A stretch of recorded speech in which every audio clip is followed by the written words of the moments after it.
All right, all right. Welcome back to the Inspired Idiot Show. We have Darion Ray on with us today. How's it going, Darion? It's going well. It's going well. Feeling good. How about you? I'm doing good. Yeah, it's Monday. It's a new week. It's the 1st of December. So, Yes. all the things, I guess. I don't know. Yeah. It's a lot of beginnings right now. And Yeah. end of the And year. end. Yeah, it's the start Yeah. of the end. Oh, I Yeah. love it. That's a good note to start on.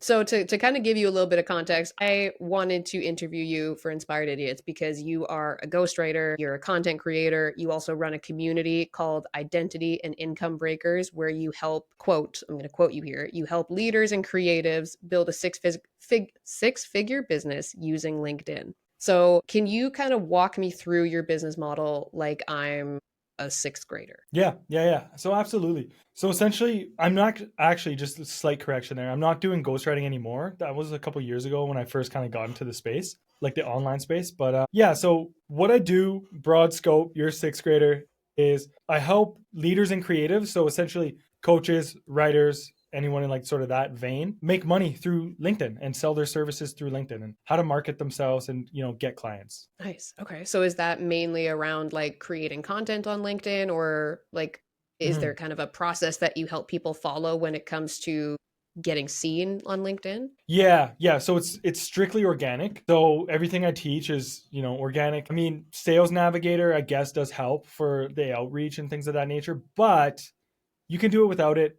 And it's still, I would consider it technically organic that way, even if you're using Sales Navigator. But yeah, so it's mostly to generate leads is either generally content or outreach. A lot of people sit around and tell you like comments, like spend an hour a day commenting. I think it's BS, to be honest. The highest leverage things you could be doing is creating really targeted content towards who you help and then also doing outreach. And outreach, by the way, does not mean connecting and pitching. It just means starting conversations with people because everyone's got some objections about the connecting and pitching stuff, but there's more strategic ways to do that. Oh yeah, we could probably go on a whole big sign tangent conversation about the difference between having a genuine conversation with somebody Yeah. you want to connect with and then just going straight up for the pitch, which is what I see a lot of on LinkedIn. There's so many people on there now with side hustles and building online businesses, so it's a lot of that I found. And that's actually one of the things I wanted to ask you about because I have a bit of mixed feelings about LinkedIn. So I'm curious what brought you to kind of focus your services on LinkedIn. Yeah. So when I got started, okay, so just a little backstory, a little context.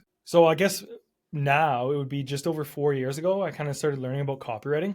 I was still in school. So I was going to school for audio engineering. So I'm a musician. I love music and audio and all that. That's fun stuff. So I kind of learned about copywriting then. And when I did that, I kind of went deep down the rabbit hole. I don't know how you are, but most entrepreneurs are like this. I'm fairly obsessive about things. Like when I like something, I'm just like when I was young, it was like fitness and sports and then whatever, right? So I went all in and started copywriting, ghostwriting, all that kind of stuff. And I joined this ghostwriting cohort led by Taylor Simmons. Shout out to Taylor. And it was all for Twitter. At the time, it was actually called Twitter. So I was on Twitter, I was kind of like, I didn't like something about it. I think it was just that everyone was, it's going to make me sound so old if I say immature, but I felt like it was a lot of like 17, 18-year olds who were just like, yeah, you get where I'm going with that. And so I kind of heard about LinkedIn and I wanted to just check it out. And it wasn't as corporate as everyone made it sound like it was. Like, it was a lot of people who were just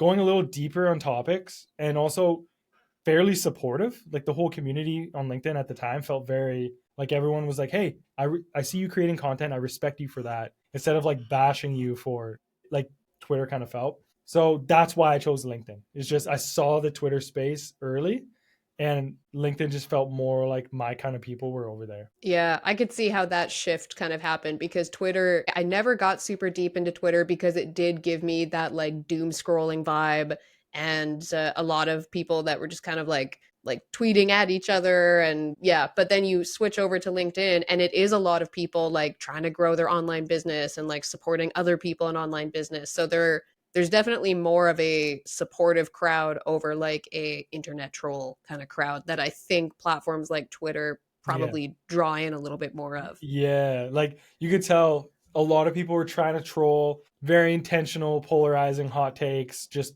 to go viral. And that was kind of the vibe. And yeah, I also just feel like because of the nature of the platform, of course, on Twitter and stuff, you can do threads, but for the most part, people tweet. And what I really liked about LinkedIn was most of the ideas and the content was more thought out. It was a little bit longer form, still short to medium form, of course, but I felt like people were more intentional with their content over there. And I liked that versus trying to bang out like 3 to 5 tweets a day just to like do content. I'd rather go deeper on one idea. Okay. So what brought you, like, if you can think back to being in Taylon's cohort and then you eventually make the decision that you're going to focus on LinkedIn. So you started then taking ghostwriting clients who wanted to grow on LinkedIn, and that's kind of what led you to what you do today, or can you kind of walk me through that journey? Yeah. So I went to LinkedIn, started ghostwriting. Before even this ghostwriting thing, I was copywriting on Upwork. I was getting all my clients through Upwork. Don't recommend it, but at the time, it wasn't nearly quite like it is now, but also I needed to start. And so when I got to LinkedIn ghostwriting, my first offer was for followers. And then what I noticed was it's kind of a harder sell unless the people you're selling to are already doing well in their business and they just want status. So I was like, okay. But then I noticed as ghostwriting started to grow, everyone was offering followers. And then what they slowly started doing, which is like any offer that starts to get more sophisticated in any market, is everyone just started decreasing the time. So first, like it used to be, oh, I'll get you 1,000 followers in like 60 days or 90 days. It's like, cool. I'll get you 1,000 followers in 30 days. And then, it just got so unrealistic. I'm like, I'm not playing that game. And so working with clients, I noticed that really truthfully what most of them actually wanted was leads and to grow their business. So that's when I started like, okay, let me go deep in like lead generation and understanding what type of content generates leads and clients, what type of like outreach and funnels do you have to do and all this stuff. So that was like my main transition away from I'm just a writer to I'm actually going to like help you build funnels and understanding lead generation and building a business, like an actual business. Yeah, I agree. And that was one of my kind of friction points with just doing content creation work is like if you're really, really interested in that topic that that person makes content about, it can be fulfilling in that way. Yeah. But I always have just found in any of the clients that I worked with, I'm a very big believer that most people really just care about like, is this service actually growing my business? So if you can't eventually show somebody how all this content is actually leading to their business growth, to me, that's just a means to an end. Like eventually, yes, they could love the content, but if all you're getting them month after month is just impressions, it's a matter of time before that person lets go of that service. That's kind of how I have always viewed it. So I like talking to people who did ghostwriting offers and wanted to go a little bit deeper with it than just getting you likes. Yeah, totally. Did you find that like what did you find that the average sort of LTV was on one of those clients for you when you were doing that? Well, any clients that I've worked with in like an agency setting have generally been more so like lead generation clients. I have one Mm, main client that I work with now who we do all of his content for, and he runs a really large coaching business, and we do his content across all the social platforms, all email, and we're always working on like better tracking things to see like, yes, how is the content doing like impression and engagement wise, but also like how many opt-ins are we driving, yeah. how many people are actually booking a call, like Yeah. where is the drop off point in that funnel. And I think that's the kind of stuff that if you really want to see that your content is making a big difference to somebody's business, you have to get very like nitty gritty with it in terms of Yeah. looking at all those numbers. So it really kind of for me, it really maxes out like how many clients I can really invest in that way, because it's a lot of like tracking and things that I Yeah. think a lot of people don't maybe do with their content offers. Yeah.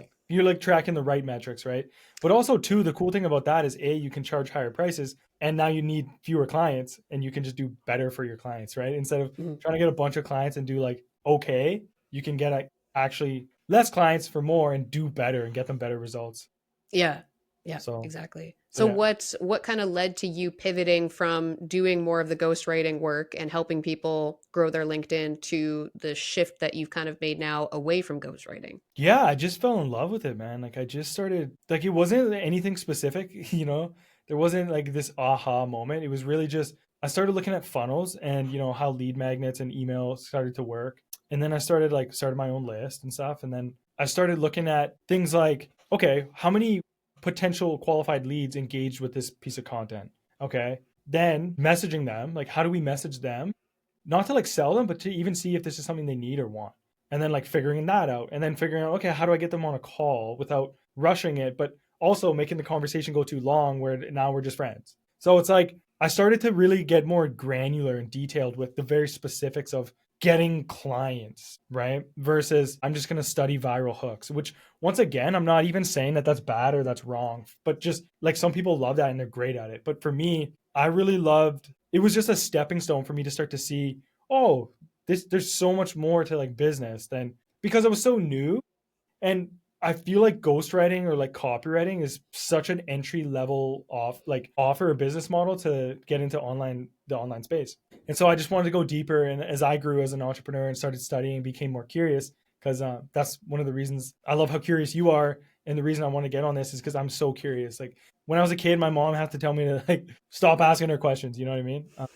And so I just went down the hole, and then I just loved it. Nice, nice. Okay. So, man, I feel like I have multiple questions to this. So let's kind of shift to the group that you've started. You called it Identity and Income Breakers, and I noticed in some of your kind of materials for that group, you talk about helping or you talk about your own story that you were stuck at 10K a month for a while in your business, and the kind of shift that happened for you was very like mindset focused. Can you talk to me a little bit about that? Like, was Yeah. that kind of around the phase of letting go of the ghostwriting work, or what did that look like? Actually, the ghostwriting I let go of before that. I was at about 5 to 7K a month when I was doing the writing.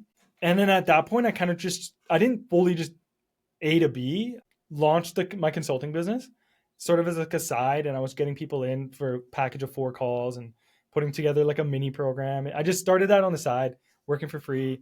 So I didn't like it was a smooth transition, I guess. So I was stuck at like the 10K with my consulting business for a while. And yeah, I don't know, just I love talking about this by the way. Identity and mindset stuff is like easily my favorite stuff. So yeah, there was a lot of stuff that I had to obviously deprogram from like my childhood. I did not grow up wealthy. Single mom, I have 2 brothers, so 3 boys. And, I'm used to like wearing my brother's hand me downs and stuff like growing up, right? So coming into the online business space, even just being able to charge, like ask someone for 4K, 5K for a program there was so much resistance internally for me, mostly obviously in my mind. And also just seeing myself as somebody who, was valuable to the market and could charge premium prices and was capable of delivering on the promise to my program, like stuff like that. Because I find like 0 to 10K, it's like, of course, if you're brand new, there's so much skills you have to learn. Like you have to learn sales, writing, like all these things, right? But if you're making 10K a month with your business, like you're not a friggin' absolute newbie, like a beginner, right? You're doing okay. You know some things. So going to 20K is really essentially doing like more of the things that are working, and then also like creating leverage and stuff. And we can get into that later if you want. But to be able to do more means you have to like fundamentally get better as like you, because typically around that point you have to start delegating, right? So I hired a VA and EA, and now all of a sudden I'm a leader. So this person's looking to me like they're making money for me, and they're looking for guidance and all these things. So I had to step into like that leadership role. And so it was all like self stuff. Nothing in my business fundamentally changed. Like I'm still writing content on LinkedIn. My funnel's essentially the same, but now it's like, how do we get more leads? Oh, okay, I have to do more. How do I do more? Well, I have to make sure I go to bed on time, so I'm well rested and I'm focused. I need to make sure that I'm delivering for people. Like, you know what I mean? So it was like the me thing. I got to eat better. I got to like things like that. So Interesting. Yeah. And the reason that I wanted to talk to you about this is because the more people that I have had conversations with who have kind of broke through that 10K a month ceiling, because I do think for a lot of people, 10K a month is a very, very common first goal or like of course. early stages goal. And then I think a lot of people find that as their business continues growing from there, it's your kind of mindset shifts, the problems that you're dealing with shift. And it Mhm. seems like this is something that I keep hearing from people, is that there is kind of like an upper limit problem almost around that 20K mark, where people kind of self-sabotage in their own ways, and they feel like, oh, I got so stuck there, and then I realized that it was my mindset kind of holding me back. And the whole topic of like identity and mindset, I think some people like you and I, we love talking about it, and it's Yeah. such a deep topic. But I think there are a lot of people, especially in the business world, that kind of think that that stuff is over talked about. Like there's so many different types of coaches and stuff today that are like mindset coaches. And some people think like yeah, it's nice to have, but it doesn't actually move the needle in your business. But it sounds like that has kind of become like a core part of your messaging, is that it does drastically move the needle in your business. Yeah, I think it's honestly, I think it's the most important. Like easily. I mean, I could probably argue it all day. Of course, I could argue both sides as well. I do understand that, of course, without proper strategy and, marketing principles and stuff, you could sit and like, see, when I talk about identity work and mindset stuff, I'm not talking about like meditating all day and stuff like that, right? I'm talking about like fundamentally seeing yourself as that next version of you is essentially what I'm talking about, right? And because the thing is like you said, the problems change, but I think it's easier than most people think to get to 10K a month nowadays if you have Wi-Fi and you have like, you just do something that's working. Like ghostwriting, it works. Consulting, coaching works. Like, you know what I mean? Just if you choose something that's working or proven to work, you have Wi-Fi and you're like somewhat able to work like 4 hours a day, you can do it. But going to that next level, you can't just do those same things. And you hear that a lot too, right? Oh, what got you here won't get you there. But to be more specific, like what I mean is like people are starting to like rely on me, right? So like my assistant relies on me. People pay me a lot of money for my one-to-one.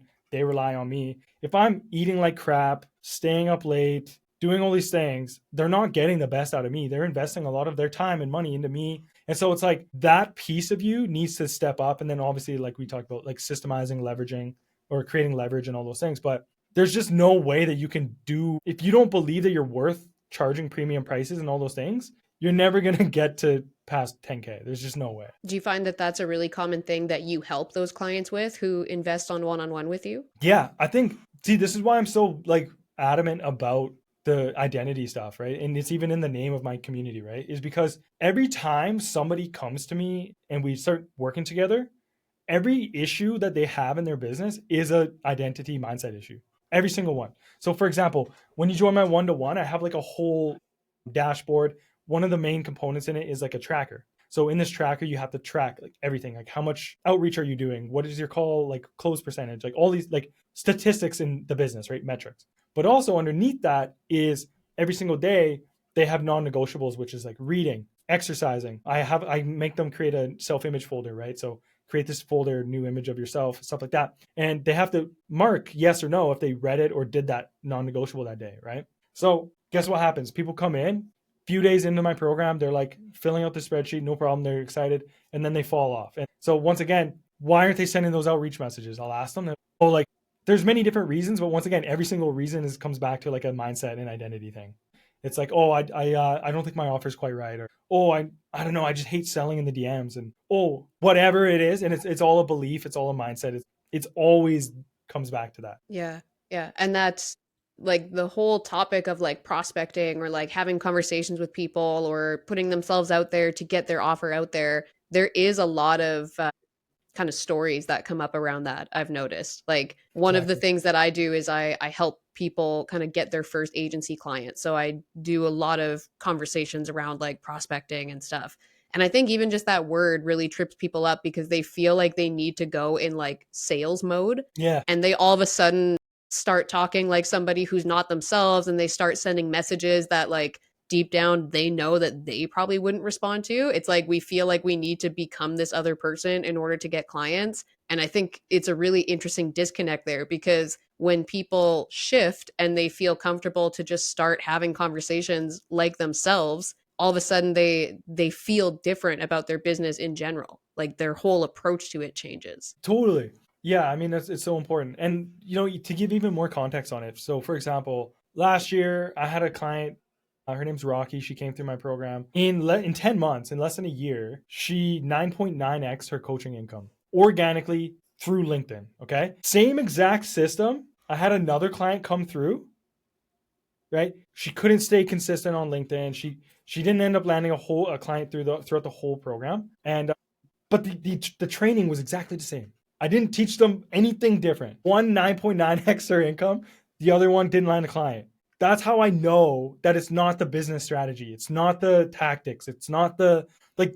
Don't get me wrong, they matter, and everything that I teach is like proven to work.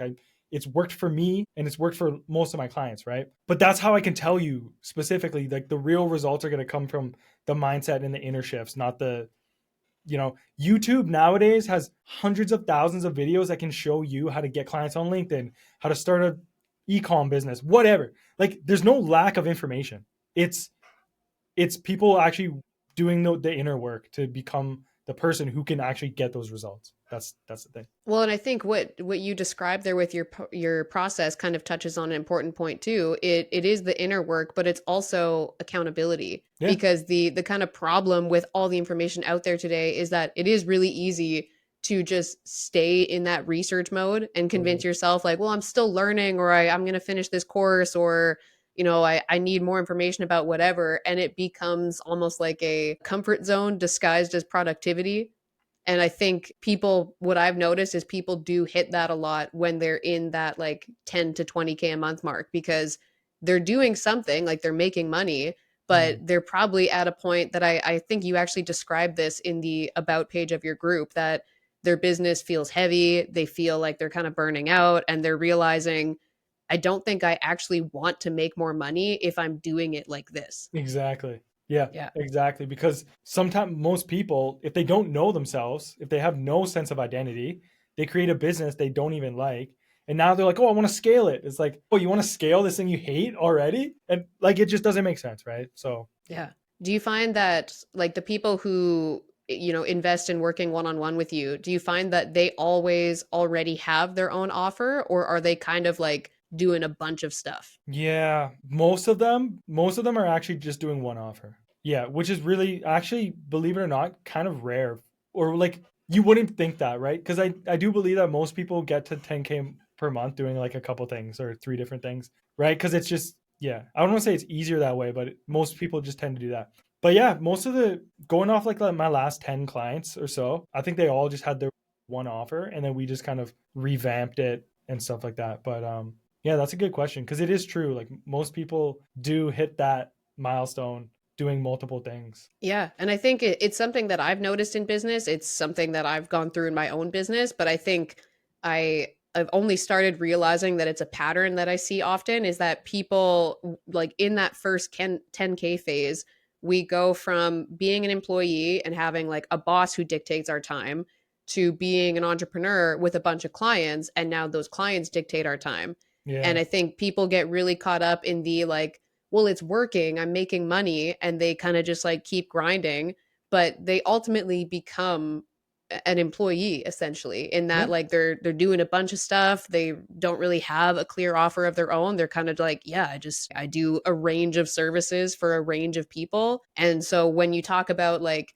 making an offer, a lot of people in that position are like, well, I actually don't think I have an offer, I'm just kind Yeah. of working. Yeah. That's a good point. How was it for you? Like, because you started ghostwriting, right? That's how you came into the space. Is that correct? Yeah, so I kind of got my start in online business doing like social media marketing. So Mm. ghostwriting and like copywriting is just inherently a part of that. But I Yeah. learned like lead generation and email marketing and reputation management, mainly around like helping local businesses. So things like plumbers and dentists and stuff, and business Mm. owners that don't generally think about like simple digital marketing things that they could be doing for themselves. So that was kind of how I got started in online business, and then that got me connected with people who like ran online business programs, and I learned like how to tell stories about those programs, and basically kind of how to use marketing to do content creation.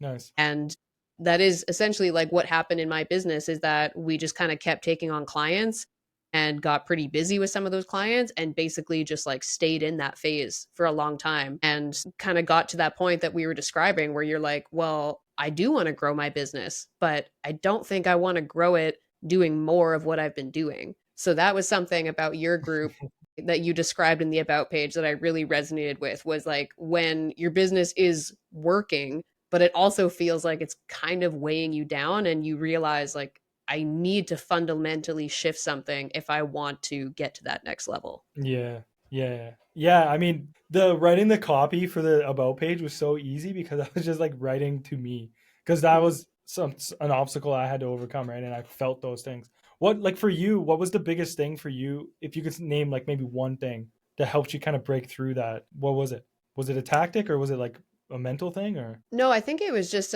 like asking myself the question, do I want do I want to keep building what I've been building? Hmm. Because I think like everything you do in your business does teach you something and you carry it forward with you in some way. But I think kind of taking time to like pause and reassess and be like, do I actually like the path that I'm going down though? Like, do I want to create more of this? Or is there certain things that I'm doing every week that I feel like just drain me and I don't really Yeah. look forward to doing? And I think it's easy for us to get caught up in that because when you make that shift from being an employee to being an entrepreneur, just making money and just getting to 10K feels like why like you can get really caught up on that hamster wheel because you're like, well, it's working, like I'm doing it. So it's Yeah. hard to walk away from it. It becomes like a comfort thing, I think. Yeah. Okay. Cool. Yeah.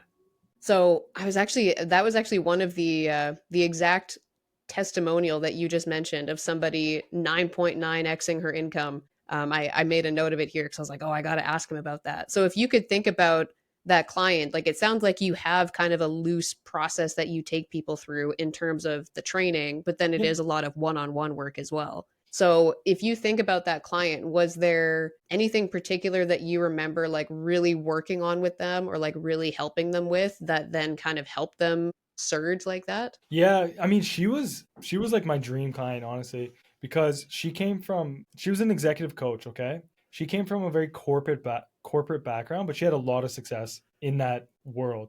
And so when she joined, because she came from such a high level like corporate thing, there was no issue for her of like getting the work done or like, you know what I mean? She showed up to every call, she did everything I asked her. She did it fast.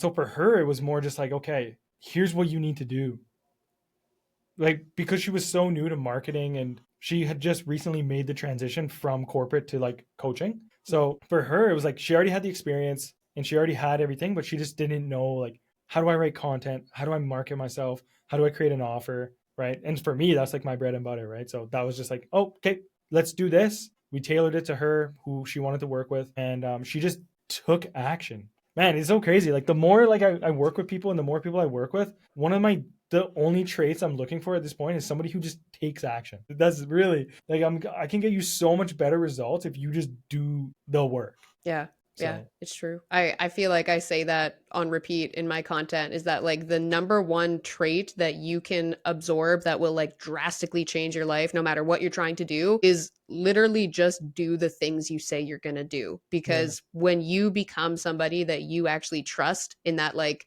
when you say you're going to do something, you believe that you're going to follow yeah, through with it. When you become that person, like shit changes drastically. your confidence, man, and just like yeah, having integrity with your own word. And once Mhm. again, though, right? That's an identity shift, right? It's a mindset thing. So do you find like with clients like that, well, you said that you were also helping that particular client build their offer. So I guess how you said like that's kind of part of your bread and butter is helping people figure out like what is the offer and then like creating that messaging around it. So how do you take somebody who maybe doesn't have their offer figured out yet? Is there like a kind of process that you walk through to know like, okay, this is a really good offer. This is what we should move forward with? Yeah. I built a lot of offers for myself and my clients over the years. So I've gotten pretty good at it. Of course, there's only so much you can do till you bring it to the market and see what the market says. Yeah. So essentially, when someone joins, if you're kind of asking more about my framework, right? I call it the ascension triangle. So essentially, what it covers three pillars, just like a triangle would have three sides. So it's leads, right? So that's going to be outreach, content, like we talked about, and then offer. And then the other side is going to be leverage. So creating systems, SOPs, and delegating. And then identity is the base of the triangle, right? And that's going to be, transitioning into that person that you were just talking about, who can become that person who can make 20K or six figures and scale their business and do it in a way that it feels light, aligned, and free, right? But to answer your question about the offer thing, it's kind of interesting right now because depending on when somebody watches this recording, right now for people who join my one-to-one, like I do have some urgency with the bonuses. So if people join my program in 48 hours, I do their offer for them, or I'll like redo it for them. And then of course we'll get on a call and go over it and stuff like that. But if they don't join within that, but they still do join my program, I just have a whole training on like step by step, start to bottom, like here's how to build a killer offer. But also if you already have an offer, just like look at what are you missing from this, right? There might be one or two things that like your offer doesn't have, or you could improve on your offer. So it's not always, like we kind of said, if they're making 10K a month and they're already doing okay. Like, of course, if your offers, you're making 10K a month, that means your offer's not mind blowing, right? Because you will be making more money. So there's obviously things that can be improved. And so it's like, I've just helped them with that.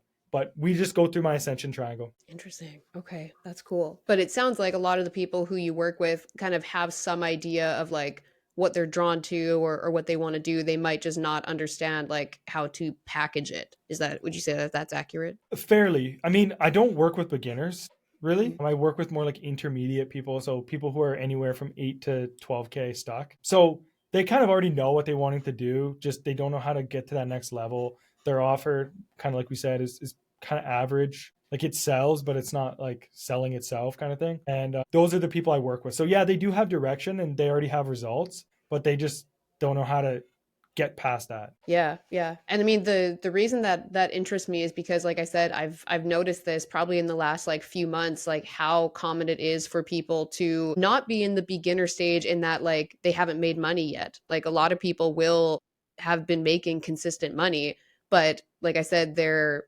scattered. They're doing a bunch of things. They don't actually have a clear offer. They kind of just take on clients doing a bunch of different things. So it's, I think it's an interesting kind of niche within a niche is to like almost help people who, yes, they're established in business in that they close sales and they get clients and they're doing the thing, but they're just all fucking over the place Yeah. and they don't actually have like one clear offer, one clear funnel. So yeah, it's, I think it's kind of a weird like intermittent place in business that people don't really think about until they're in it. You know what I mean? Yeah, yeah, yeah. It's an interesting part of the. It's an interesting pocket for sure. Yeah.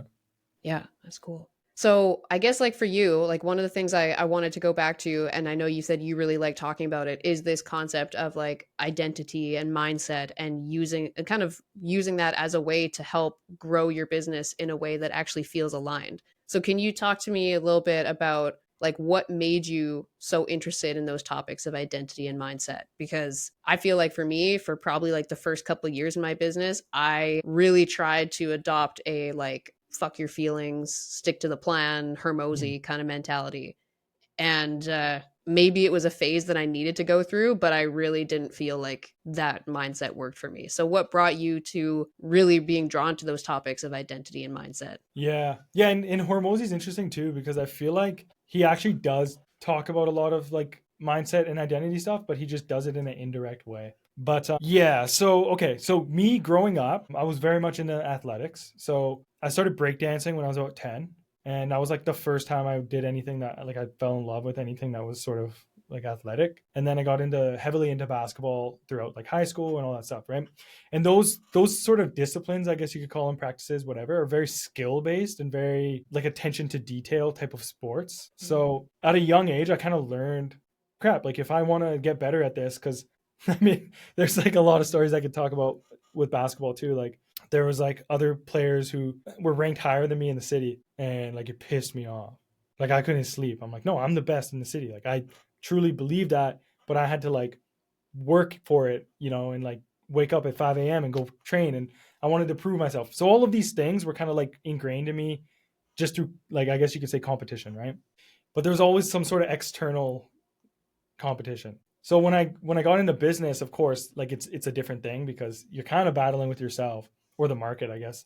But in my 20s, I went through some low points. So I started drinking a lot when I was about 22, 23, after I had a really bad breakup with a girl. And it kind of started very innocently, like I was just kind of like getting off work and just drinking, with my brother or my friends. But then I started to notice over time, like I was drinking every day and it kind of became like an issue. And then there was a day, one faithful night, I had an accident where I ended up losing my right eye. You can actually still see the scar here. It's a long story, but essentially, I did something stupid, tried to climb a fence when I was drunk, fell off of it, slit my eye in half. So I had to have my eye removed. And so now I have a fake eye. And so, like, these moments were like the biggest part of my arc, I guess you could call it, my story arc. Because that was when I realized, holy shit, like, I don't like who I am. I don't like what I've created for myself.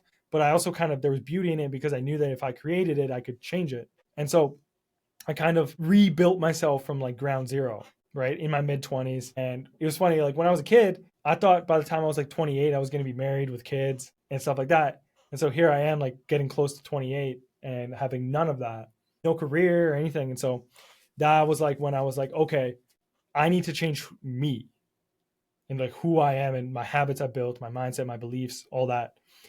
Yeah. And starting from zero like that after like such a incident of losing a part of your body, one of your senses, and then struggling with the alcohol was like, I really had to change everything. And I learned how powerful we actually truly are when we're faced with adversity. And then that's why I kind of teach it now, because I know all these people who can't fill out a friggin' spreadsheet to track their business numbers. I'm like, no, no, no, that's like not a skill problem. That is a you problem. And it can be fixed. Yeah. Yeah. Wow, that's powerful. It's really unfortunate, but kind of amazing how many of us almost need to hit like some kind of rock bottom point though, in some way in our life for us to be like, holy shit, I have the power to change this. Like it doesn't even have to be, you know, losing your eye necessarily, but like I had kind of a similar realization in my late 20s where I just realized like I don't really like the life that I'm building. I felt Yeah. like I was trying to fit myself into the whole 9 to 5 thing and I was going to like kill the corporate world, but like even when I got a position that I thought was going to be like my dream job, I still was like, man, I just don't feel like this is it. And I was just kind of realize like nobody's going to come and just like hand me the life that I want. Like I can sit here and complain about all the things that I don't like, Yeah. or I can start getting curious about like, okay, well, what else could I build? And then that opens up a whole kind of, you know, it cracks open the identity shell of being willing to be a little bit different than the people you see around you and being willing to feel like you're like honestly delusional sometimes. You have to be delusional. Yeah, that's crazy. So for you, when you made that discovery, was it like a, did you have a friend who was doing online stuff, or did you just see people on YouTube doing, like, what was the thing for you that was like, oh, I could actually maybe do that? Well, my now husband had been doing online business for years before, and we've been friends for a really long time before we ever started dating. And he was always kind of trying to encourage me to like put my writing out there more because he's like, you're a really good writer. Or he'd be like giving me content ideas. And he was always trying to nudge me in the Yeah, entrepreneurial direction. gotcha. And then we started dating in our late 20s. And then during the pandemic, the company that I worked for went under and they basically like fired all employees at once. And they're like, yeah, we're bankrupt. And that was the second time in like a year and a half that I had lost my job due to circumstances just outside of my control. Yeah. And I was like, I feel like I'm just done like putting my future in somebody else's hands. And like as scary as it was and everything, I just felt this weird like it just felt like the universe was like pushing me out the door. It's like, "Hey, you've been thinking about doing something on your own for so long, like it's time to go." And at that point, we just talked and we were like, "Hey, let's like do business together." And then we started in that SMMA program and that was just kind of what launched it. And then it's just been, you know, kind of phasing from one thing to another and just like figuring it out as we go. Cool. So you guys work together, and that's awesome. Okay, sweet. Yeah, that's a Sweet. whole other thing. How to run a business with your spouse without just ruining them both, you know? Yeah. Well, my girlfriend's actually my EA. Oh yeah? Yeah. So like, it's Nice. been, that's kind of why I'm asking, because like navigating that's kind of tricky too, because yeah, you want to separate the two, but at the same time, it's like it's kind of hard to, right? So Yeah, and I mean, it's I don't think it's something that anybody can like really give you a roadmap for. And I no. think this is true in like any online business that it's really tempting to try to just learn from everybody. And when you feel like you're not doing something right, the easiest thing is to like go look at how somebody else is doing it. I think that there's a lot that you can learn from somebody else's experience, but I think that can become a stall in itself of just Yeah, like totally. continually trying to learn from everybody because you're going to get so much conflicting advice about the best way to do this and the best way to grow and like what you should be focusing on right now. So I think there's something to be said for learning from other people, but I think there's something to be said for just trusting that like you're going to figure out how to make it work for you. Yeah, yeah. I mean, of course, yeah. I mean, that's such an interesting conversation too, because like I always tell my clients, pick 1 to 3 mentors for like anything in your life, like whatever outside of business. You know, if you're like you're in the fitness kind of, you're into fitness, right? Like I've seen some of your content, right? So like if you find 1 to 3 like fitness influencers or experts that you really like you're going to probably get all the knowledge you need, right? And the thing I always tell them too is don't just pick 1 to 3 mentors, but look at the concepts and the principles they're teaching versus what exactly they're doing. Because even in my program, right? Like, you've seen my copy. I never call it a proven system, a proven program, because yeah, like it there's a bunch of different ways to get to 10K per month or 20K or 100, whatever, right? But what I do teach is like the fundamentals and the principles of the thing. So even when I'm teaching people how to do offers, right? It's not just like because you were in my offer workshop, right? It's not just like, hey, you have to do this. It's like, here's why. Here's why you need to do this, and here's what this is going to do. So if ever you lose this training, I need a bonus because it'll help increase urgency and like whatever, right? Like there's the reasons and the fundamentals. So just wanted to add that because I think it's important when you're looking at someone who's done something that you want to do. Yeah, their roadmap might not be like, you don't have to copy like everything they did, but look at the principles and the fundamentals of like what they did. It's like, oh, they did one offer and they didn't switch to group until they hit 10K. It's Mhm. like, oh, okay, I'll do that instead of like, oh, let me copy their offer and their messaging and like, right? So, Yeah, yeah. I think that you like something that I try to think about when I'm looking at like mentors or people that I am like absorbing their perspectives is like, do I want to like do I feel aligned with the way this person approached their business though? yeah, So I think that's a really big thing is like the example I use is, if I have a mentor and I'm learning from him on how to build a business, and he's built a successful business, but he's been divorced 5 times and yeah, he's extremely overweight, then like, okay, do I want to learn how to do this the way that he did it though? Like, do I want his overall result, not just his monetary results? And I think that's kind of something too that people, I think I've definitely gotten caught up in is like really just getting caught up in the money game. And I think that's where you then kind of eventually stand up and look around once in a while and you're like, well, I don't know if I like what I'm building though, because I've just been so focused on the money part of it. Do you know what I mean? yeah. And you don't even realize it till you're there and you're just like looking around. You're like, the whole internet's telling me I need to scale. And then you're like, but do I want to scale this business? Like, you know what I mean? It's like, I don't like this already. Do I want to do more of this? Hmm. So, yeah. Yeah. I'm curious for you, was there something that you were ever doing in your business that you stopped doing even though it was making you money? Yeah, many times. I mean, I've like fired clients before, some clients who were paying me really well just because they weren't aligned, they weren't taking action, they weren't, yeah. It's so weird. It's so weird how some people, a little bit of a side note, but how people will just pay you a bunch of money and then just like not do the work, but it's like, I don't know if it's a status thing for them or like, yeah, I'm in this coaching program or like so they can talk. I don't know what it is, but it's very interesting. But yeah, I fired clients and some of them who were paying me really well.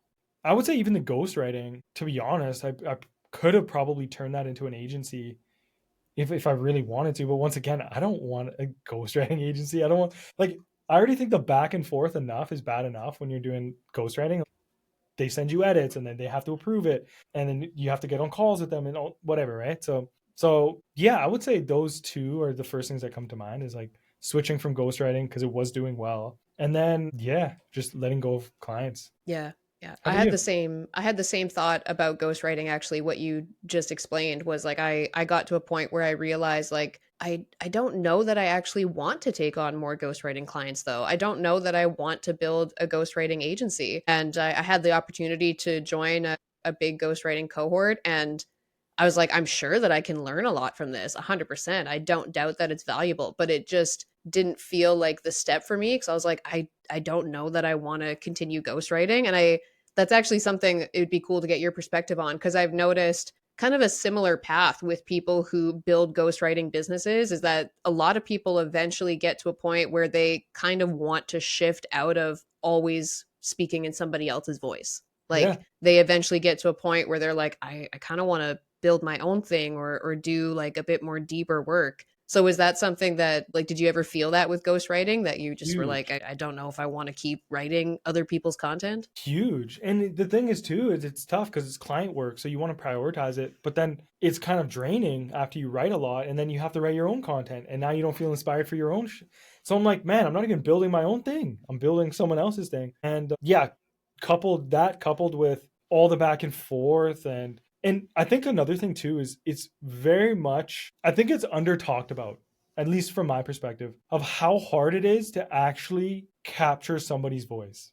Mhm. Like, because it's borderline impossible, right? Like, you can't actually get into someone's brain. Like, don't get me wrong, of course there are people who are really good at it. I'm not saying that, but I'm saying it takes time, and you have to really be very intentional with trying to become that person, right? And I think a lot of people actually aren't very good at it. And for me personally, one of the hardest things for me when I was writing content was to like not write it how I wanted to write it, right? And be like, oh, I know this hook will do better, or no, I'll say, or like for example, one of the guys I was writing for was like had built like a 7-figure business and exited from South America, and he like, I'm very punchy, like I like to write very punchy, very short, concise, and very like to the point. Where he was more drawn out, long, and so I'm like, oh, this isn't going to perform as well, and all these beliefs I have about content. Now I'm having to like, you know what I mean? So I was just like, man, I don't want to do this anymore. Do you think it makes a big difference in ghostwriting though if you're actually like really interested in the topic that that person's Yeah. content is around? Oh yeah. I think it makes a big Yeah. difference. Huge difference. And then yeah, so care about the topic. And then also you have to be genuinely invested in that person you're writing for. Like I said, I mean, I could say it again. It's way harder than people think it is to actually accurately capture someone's voice. And anyone who says they can do it in a month or something is like lying. Yeah. There's just no way. Yeah. The Yeah. the client that I have been working with for a couple years, like I said, we write all his content, and it's because we've had a almost 3-year relationship with him where Yeah. we've watched hours upon hours of his long form content, and we know about his family, and we know his political views and his life values. And like I really do think that that's the big difference between getting a ghostwriter who's really invested in your voice versus getting a social media manager. It's a Yeah. huge difference in just like how invested they are in your story. Yeah, and then you start to run into capacity issues, right? And that's kind of one of the things. It's like, well, if you're that invested into one client as a ghostwriter, how many clients can you take on to actually do that well for? Hmm. So, Yeah. And I yeah. think if you really want to be like really interested and invested in your work, it's hard to take on clients that you're not invested in that way, because then it feels like, for me at least, like taking on a client that I can't like dive really deep into their world and get like obsessed with it, it just feels like, oh, this is just a time consuming client then. Like if we're not invested in the long term and how we're going to use content to grow the business, then like this to me just kind of feels like a bit of like a time waster. But I don't know if you resonate with that. Yeah, of course. I mean, yeah, nothing worse than having a client for like 1, 2 months and then nothing really gets done for either of you. And Hmm. yeah, it's just a time waster. Yeah, yeah, Yeah. 100%. So I noticed there, like you got a pretty cool setup behind you. And when we got on the call, you were saying that you've been slowly accumulating materials to have a good YouTube setup. So is that a shift that you're making in your business now of doing more YouTube content? Yeah, it's actually going to be a big shift. I think it's going to be, I don't know if like it's going to be my 1A or my 1B, but it's going to be heavily prioritized with LinkedIn. I'm not on any other platforms. I am actually just started repurposing to Instagram, like my LinkedIn stuff. Yeah, YouTube's going to be, yeah, I'm going to go all in on YouTube. And I think too, for me, I was kind of reverse engineering a lot of programs that I've joined and people I've learned from. And I was watching their YouTube for at least a few months before I joined their program. Just the amount of trust that's built, seeing them, hearing their voice, all those things, the watch time. So yeah, that's going to be a big lever for me going into 2026. Nice. Was that kind of the driver for wanting to get on YouTube, was realizing that the people who you invested in consumed a lot of their YouTube content, and so you realized like I should be on YouTube then for that reason. Yeah, I mean, I'd be lying if that wasn't a big part of it. But another thing too for me is I actually feel like I'm very good at teaching like live. So a lot of my content's not going to be super polished, overly edited. It's going to be like, I even just did a YouTube video a few days ago that was me just teaching on a whiteboard, and I got so much like positive feedback from that because it was just raw and real, right? And Mhm. so yeah, I think yes, the part about building trust and people seeing me, hear my voice, whatever, but also I think it's just a preferred style for me to teach and to educate live and through video versus just perfectly calculated, well thought out posts, right? Mhm. Yeah, I get that. That's very much the approach that I take to YouTube as well. Because when I upload these interviews, they're not edited. Like I might cut out the dead spaces, but like I've thought about that. I'm like, do I want to build a system that's dependent on like really heavy editing, or do I want to just put it out there raw, let people see how it is and the questions I ask, and over time I'll just get better at asking better questions Yeah. and kind of managing the interview. But I appreciate that style of like just raw teaching, because I think there is kind of a pressure today with content to make everything like, you know, you got to have the right b-roll and background music and it's got to look polished. But I think if you put out really good content that people actually can take something from, and it's valuable in that like you're kind of letting them like peer behind the curtain a little bit. I think Mhm. vulnerability is a big part of what makes good business content. I think if you put out really good content, then it's going to work whether it's heavily edited or not. Yeah, yeah, and I think it's another thing too is like what type of content do you consume? Because like I don't know, maybe I kind of learned this because I make music too, but the type of music that I try to create is music that I would like to listen to.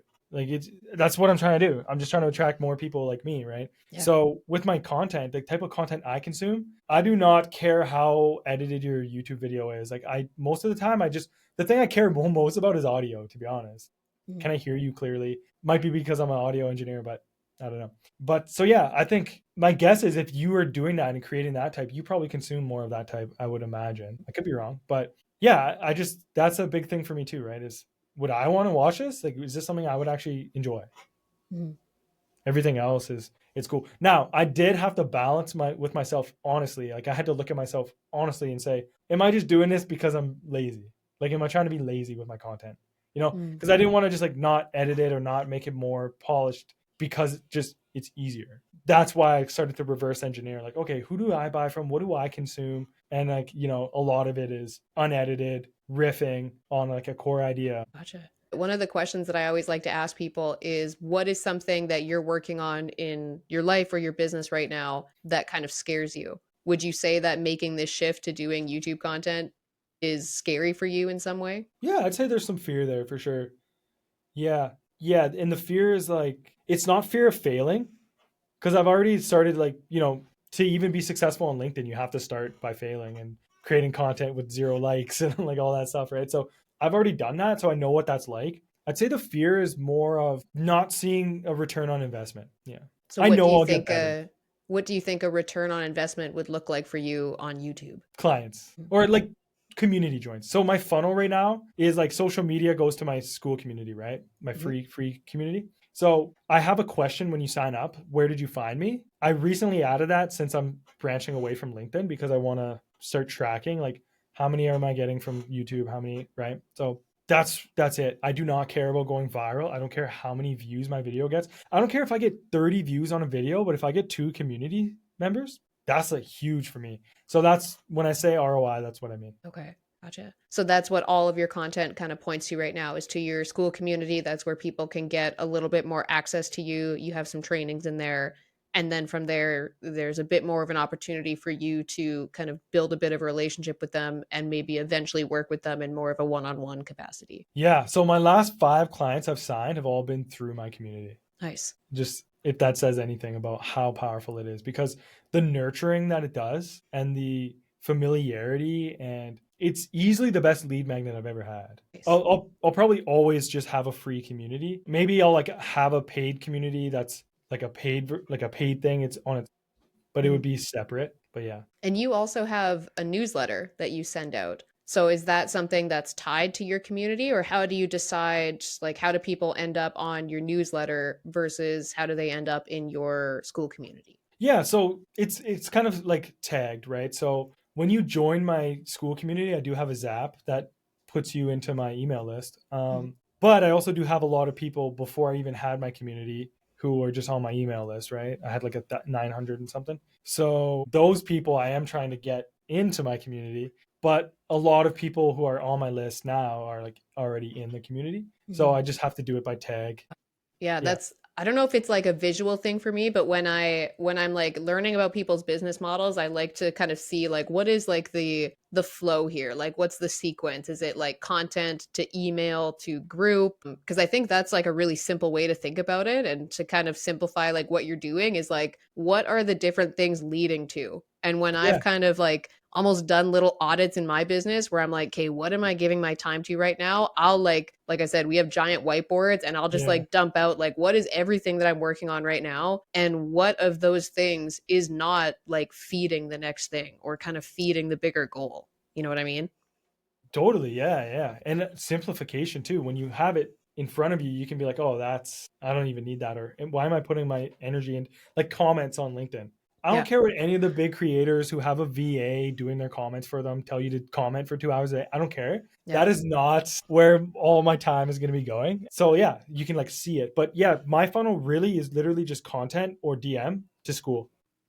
Like so simple. Just everything to Yeah. school. Yeah, simple path. Yeah, that was actually like probably the biggest thing that I felt a lot of friction with around LinkedIn, because I there was a period where I was like really focusing on LinkedIn, and there was a lot of emphasis on engagement. They were like, what, the people you engage with is more important than what you post, and you should be aiming for at least like 20 to 30 comments a day. And then I kind of tried to hold myself accountable to that for a while, but number one, it felt super inauthentic on my part, and it also felt like a lot of the engagement I was doing with other people felt very transactional almost, because you can tell like other people were trying to like gamify the system like that. They're like, I got to Mhm. get a certain amount of comments in a day. And for me, it felt super inauthentic. It felt like very transactional. I've definitely made some connections with people on LinkedIn, like Yeah. yourself, where I'm very happy to have crossed paths with them. But for the most part, it just felt like, well, everybody's just going for numbers. It's not a lot of like authentic, well thought out comments. It's a lot of people just trying to get their 30 comments in. So I Yeah. really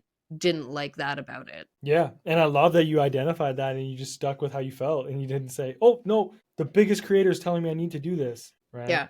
Yeah, exactly. But I Yeah. think it goes back to what you were saying before of like entrepreneurship kind of demands like ultimate self-honesty, because you have to be willing to occasionally look at what you're doing, and you will very often probably look at what you're spending your time on and be like, why am I spending so much time on this? I don't even remember anymore. It's happened to me a lot. Yeah, all the time.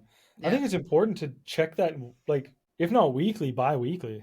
Like, Mhm. what am I doing, like, day in and day out, and really audit that shit? Because, man, it's so easy to just get veer off a little bit. Yeah.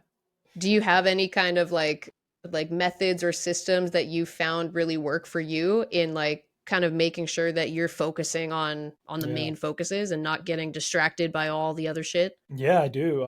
Have you read the book Traction? I actually just got recommended to read it like 2 weeks ago though. No That's way. funny. Okay, Yeah. well, here's your second sign because that book helped me out so much. It is like designed more for like corporate, not I don't say corporate, but like bigger companies. But it definitely still works for me and what I'm doing.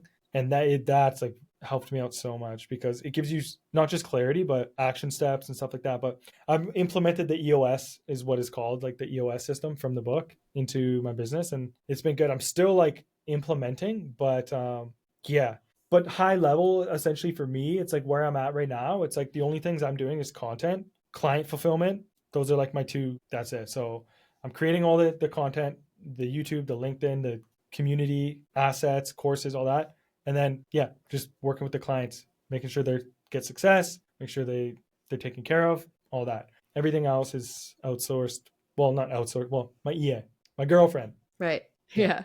Yeah, we have a kind of a similarity there in that my EA is my sister. So it's pretty cool kind of sending work to somebody that you're like, I genuinely want to see you succeed and I'm Yeah, invested in your success. It's a whole other thing, like we were talking about totally. before, the blurred lines of doing business with your family members. Is she younger or older? She's older. Okay. Yeah. Nice. Yeah, it's cool. That's Sick. kind of a cool connection. Cool. Well, one of the last questions that I always like to ask people is just if you could give any piece of advice to people who kind of feel like inspired idiots, like they're trying to build their unrealistic life, what would you say to those people based on your own experience? Yeah, it's a good one. It's a really good one.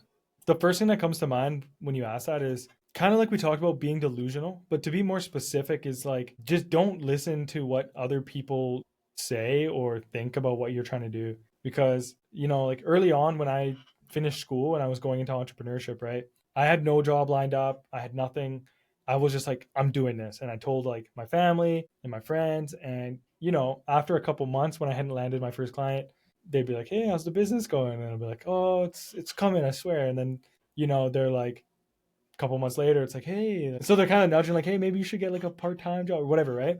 But I was like so convinced. I bet on me. I knew that I was going to succeed. I knew it. Like I didn't have a doubt. But their doubts were, if I wasn't like so delusional and like had the ability to not care what they thought or whatever, it may have affected me, right? And then I remember when I finally started like making decent money, like 5K a month, like fully able to support myself, my brother was like, "Man, I could never have done that. Like I could never have just gone 5 months without anything lined up." Like I was like, "I don't know how you did it." I'm like, "Because I knew I wasn't going to fail." And so that's the biggest thing, because no matter how inspired you are, you have to have the belief that you can do it. And there's going to be a lot of people, and even reality is probably not even going to show you it for a bit, until there's like a delay between what you want, the action you take, and getting it. So that delay is the most important part, because that's the part where you have to be delusional. Yeah. I think there's a distinction there, though. Something that I found to be true is that if you have a goal that you have never seen yourself do yet, it feels hard for you to believe that it's possible because, like,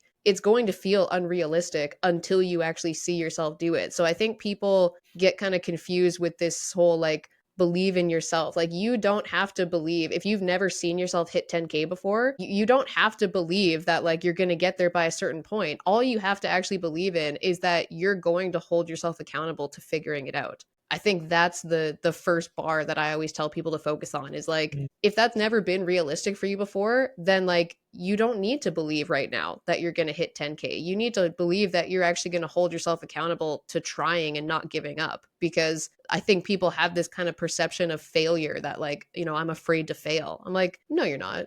You're just afraid of what you think failure will make you look like. But Yeah, like the status. entrepreneurship is full of constant failures. If you can have the mindset though that you're going to fail and you're just going to figure it out, Mm-hmm. that's really all you need to believe in the beginning is that you're capable of that and you're somebody who's going to hold yourself accountable. Because once you start actually believing that and you start like becoming somebody that you honestly trust, then all of a sudden you see yourself start to hit those goals. Yeah, it becomes inevitable. Like you're going to get there. It's not a matter of like if, it's just when, right? Yeah. Yeah, Yeah, that's a cool exactly. reframe. How about you though? What was that for you? What do you give your audience if I were to ask you that same question? I would say the underlying kind of line of Inspired Idiots is you don't have to know what you're doing. You can just do it anyway. Because I think the trap that I've seen people get trapped in, or like some people I've spoken to will tell me, yeah, I've wanted to start my business for 20 years and I just never did it. Same. Because we tell ourselves things like I'm not ready to do it, or like there's something more I need to learn, or like I can't start because I don't know how. But the people that I've seen like really make dope shit happen and like build big businesses or do something that once felt unrealistic, the common thread is that they were always just willing to try even though they didn't feel like they knew what they were doing. So I think that's where the idea of like being an inspired idiot comes from, is like just be willing to look like a beginner and do it even though you don't know what you're doing. And if you can hold on to that mindset of like, I'm just going to be an inspired idiot and I'm just going to figure it out and I'm going to maybe feel like an imposter sometimes, but it's just because I'm new. I think if more people adopted that mindset, we would see more people actually building businesses because they wouldn't give up at the first sign of like failure. You know what I mean? Yeah, sick. Yeah. Love it. Yeah. That's Inspired Idiots. But so if anybody wanted to learn a little bit more about working with you, what you do, how you help people, the best place to send them would be then to your school group, right? Absolutely. Okay. Yep. There's a lot of free training in there. There's a community of other creatives and leaders, and yeah, you can get a better grip on not just what I do, but the path for you moving forward, and if you want to grow using LinkedIn. So it's all in there. Nice. Okay, cool. Well, I will plug that in all the show notes. I'm going to go ahead and hit stop on the recording now, but thank you so much again for coming on Thank with me. you. This was cool. Thanks for having me.